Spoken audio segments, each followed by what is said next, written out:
Hi, everyone. Welcome. Today we're meeting with Brian, and Brian is going to be speaking to us today about some of his experiences as an adoptive dad. So just wanted to say hi, Brian. Thanks so much for joining us today. Hello, have a good day. How's it going? So far, so good. Excited to hear a little bit about your experiences as an adoptive dad, especially considering that, if I'm understanding correctly, your mom was adopted as well. Is that correct? That's correct. She was adopted in 1929 when it was a very different type of adoption. Yeah. Wow, that is very unique because adoptions were not that common back then. I would bet that played a lot into her story. So Mhm. we're wondering, can you tell us a little bit today, how did that story from your own mom's experience perhaps prepare you for your experience as an adoptive dad as well? Of course, my mom was adopted as an infant, and it was in 1929. That was a time when a person got pregnant, they disappeared for a while and then they came back. And oftentimes they would go to a home or another facility to have their child taken in because of the embarrassment and the lack of, I guess, acceptance of young women having babies at that time without being married.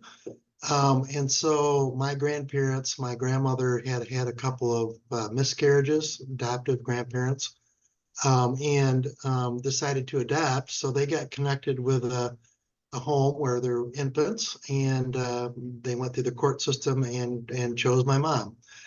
Everything then was very secretive, so they didn't at the time know who the birth parents were or the story, just the very general information. Of course, they were very grateful that they could adopt because my grandmother had serious diabetes, so she could not have children biologically herself.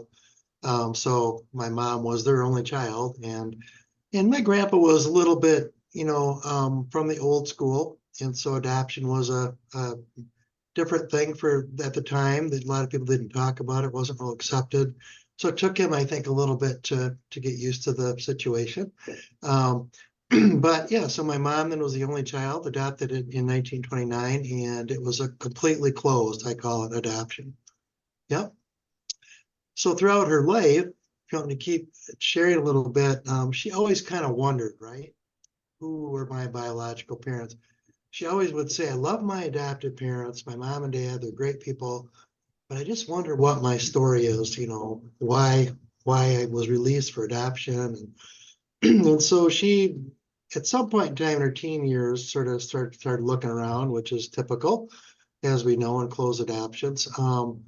She was able to get a name of somebody, but didn't quite have the courage to go seek her out. And then my wife and I, also decided to adopt after being married for 15 years. And it was about a time when my mom was again thinking about her birth family. And so we kind of encouraged her to search her birth family out. Um, and she did some pretty, I would say, elementary searching and just put two and two together, and basically found out where my birth grandmother was living and that she was still living. And so did the call to her and said, does this date mean anything to you? It was her birthday, of course. And then birth grandma said yes. And then from there on out, we had a very good relationship, and until both of them have now passed away. But so the last several years of life for my mom and for my birth grandma, they were able to spend time together, and my mother was connected to some family that she didn't know about. She was the only biological child of her birth mom, but then her she married a gentleman who had some other kids, so then that became another part of her extended family. So it was really sort of it was a little scary for her to do that, to search it out, but when she found her birth family, it was a really cool thing and a very big blessing. So um, and I think I was an encourager to my mom to do that. She was a little hesitant, but she really wanted to. So I said, well, what hurts? What would hurt if you didn't just try at least? So, so yeah, that really, we embraced adoption our whole lives. We thought it was very cool. It's how our family came together. It's how I came to being, and my brother and my sister. And so we thought it was kind of a neat story, and one that we cherished.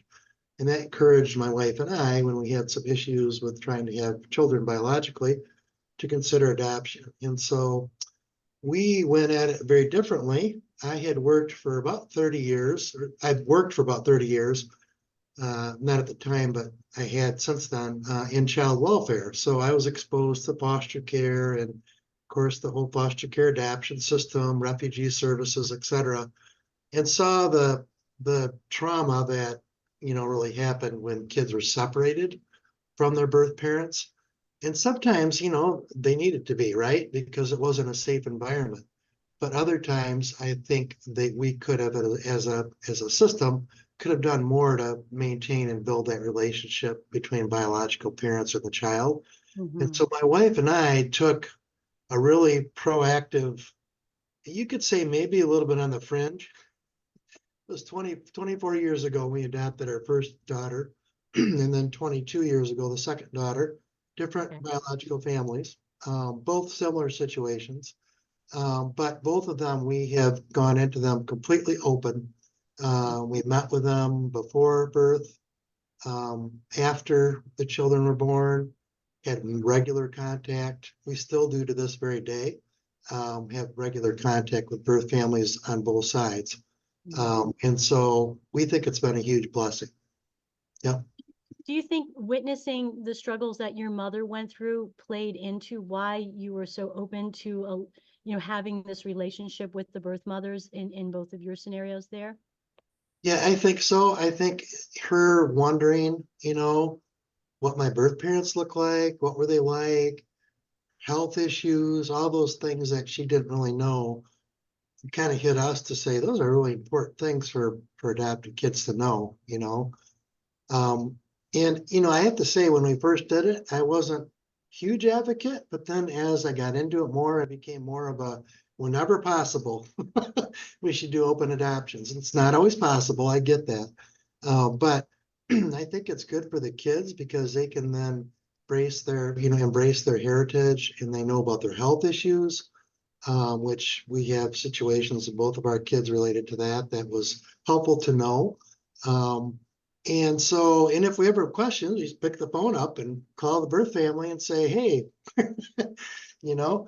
And so I think it's been a good thing for us to, I think, embrace their identity too, which is partly in us, but partly in their birth family. Mm. Yeah. That makes Yep. me curious about what are some of the activities maybe that you do together as a family, being you are able to know a lot about your children's heritage. What Mhm. are some activities or things that you do as a family to kind of support, the identity and interests of your family members? So our oldest child is pretty much the same ethnicity as my wife and I. And so we just do the regular stuff that we normally do. But my youngest daughter, her birth mom was Hispanic. And so as part of that, we actually helped with a group of other couples start a Spanish immersion school in our area. We wanted to embrace her culture. If you know about immersion schools, it's not just language, it's also culture. And so we started a Right. Spanish immersion school, and both of my daughters actually went through it. Our oldest was the first class in that program, and then our youngest was a second. And so that's our youngest has really embraced that strongly. Both of them are very good bilingually. You can't tell that they even have an accent. But also we just learned about the culture, and so we did a number of the practices that different cultures do, and it was kind of neat to embrace that and to do that. What a Um, beautiful way to do that. You're yeah, actually it's all cool. learning together. That's really incredible. Yeah, and then of course we constantly are involved in adoption-related activities. We're involved with a group that helps families adopt. That's out of Tennessee. Show Hope. We think it's a great organization that helps families both pre and post-adoptively. And so we just really believe it's a very important part of one of the great ways to build a family. Yep. That's wonderful, Brian. It's really good to hear about the interaction that you have with open adoption, and how your children are able to know who their parents were and how they came to be and all that, initially, right in the beginning. Yep. But I'm wondering, how do you structure like Christmas and other holidays? Are the biological parents involved in that process?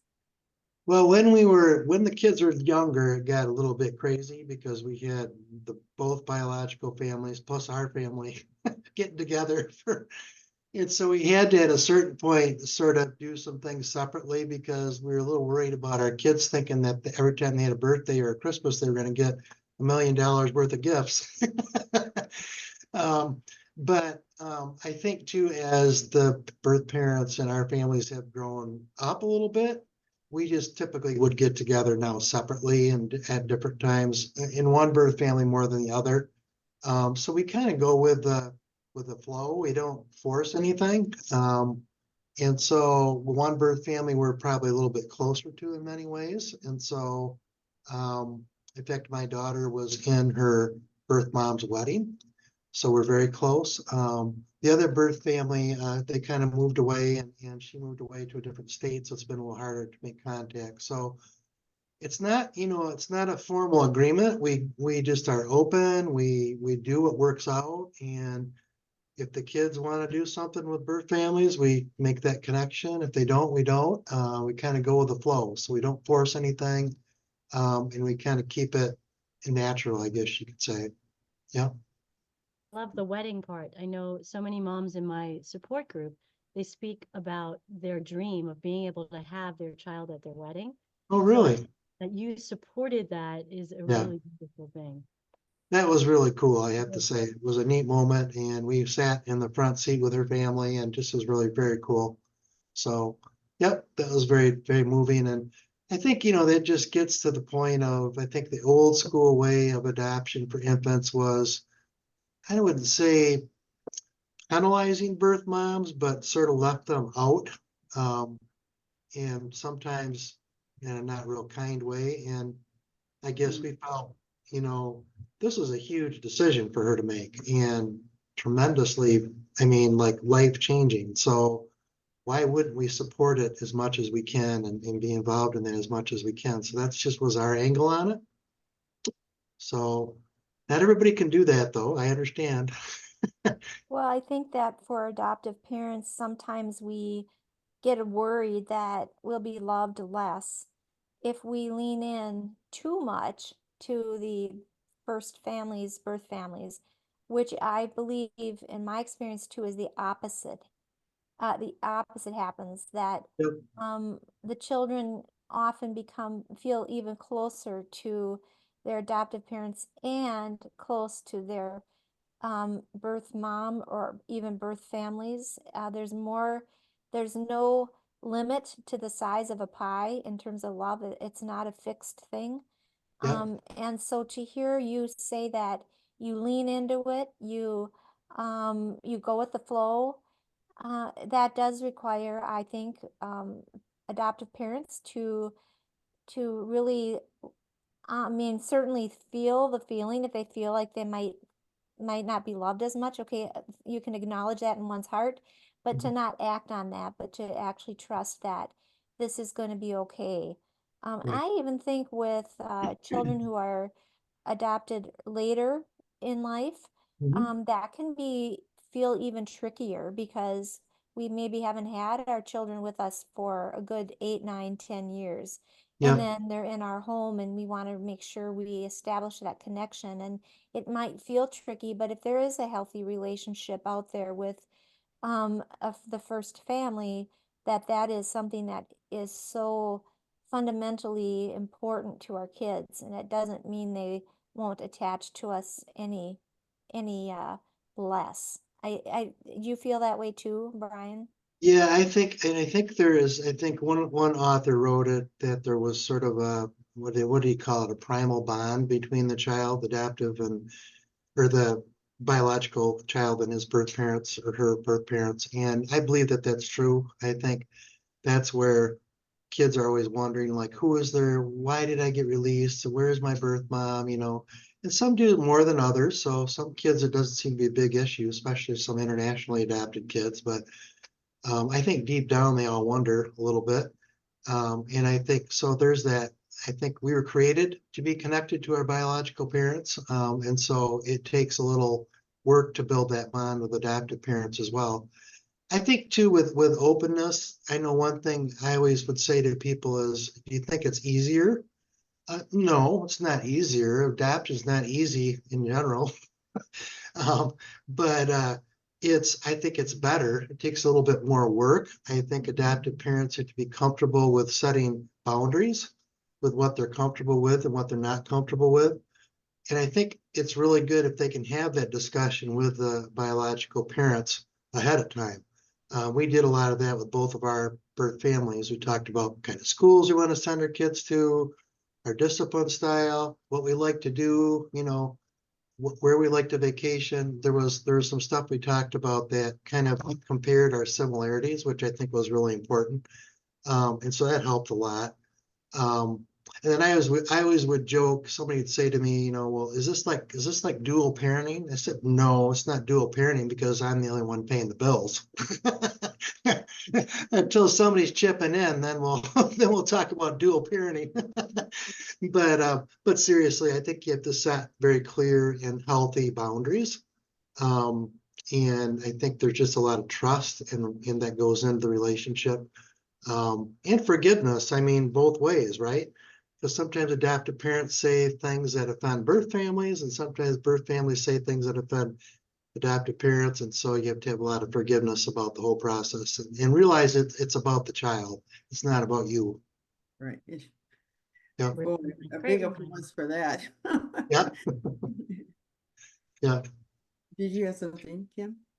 No, great reminder. And it made me think about the piece around communication and how important prior and just letting everybody in on, what you're thinking so that it can be known ahead, I think is great wisdom. And to be honest, if you ask a birth parent something about whatever, visit or get together or whatever, and they say, well, I'm not comfortable with that, then okay, we won't do it, or we'll do it the way you want to do it. And the same thing with adoptive parents, they might feel not comfortable with having somebody over to their house or something. And I've encouraged them to reconsider that, but maybe there's a time, maybe down the road when they feel more comfortable. So just be honest about it, I think too, is important in the process. Yeah. That's why when there's agreements, like forcing people to be open, that always bothers me a little bit because things change over time and then it doesn't become a real natural openness. It's like a forced openness by the law, which I guess there's a place for that. But I think things change. Kids get older. Sometimes kids will say, I want to have more time with my birth family. Sometimes they don't. Birth fathers tend to not be as involved in the long run as birth moms. And so things change a little bit is what I'm trying to say. So you have to kind of go with the flow there too, as you grow up and get busier with your kids and with family things. So, yeah. Boy, I want to applaud you, Brian, for your openness and the ebb and flow that you allow to occur in your family and keeping the mindset that, we all have a part in this child's development and having the adoptive parents and the biological parents involved in their growth is very helpful. I mean, being an adoptee, I know what it was like to live through a closed adoption, and it's a struggle, so I thank you for that. Did you have I saw my mom always sort of have a wonder in her mind, right? At the least, it was a wonder, like who was my birth mom? Why did she release me? That kind of thing. It always kind of weighed on her mind. Yeah. And I really resonate in our organization, it's all about the adoptee is in the center. And Yeah. when we keep the adoptee in the center, we develop a healthier system for them, relational system. Yep. Yep. And I used to work with somebody who didn't think that adoption was a miracle, but I do think it is a miracle. When you think about all the parties and all the things that come together, and it's a mystery in a sense in that respect. So I think it is about the child. So I love what you said about going with the flow, because life is always changing. right. And if we can change with it, it makes the ride a little bit better for everybody involved. So we just wanted to thank you so much. It was great being with you today and hearing your insight. So thanks again for You're joining us. welcome. Thank you for considering me. If you ever want to do this again, we'll see if we can get my wife involved. Well, Oh, thank you, love Brian. that. This has been All right. wonderful. You're very welcome. Have a great day. Thanks for the work you're doing. Keep it up. Yeah, All thank right. you.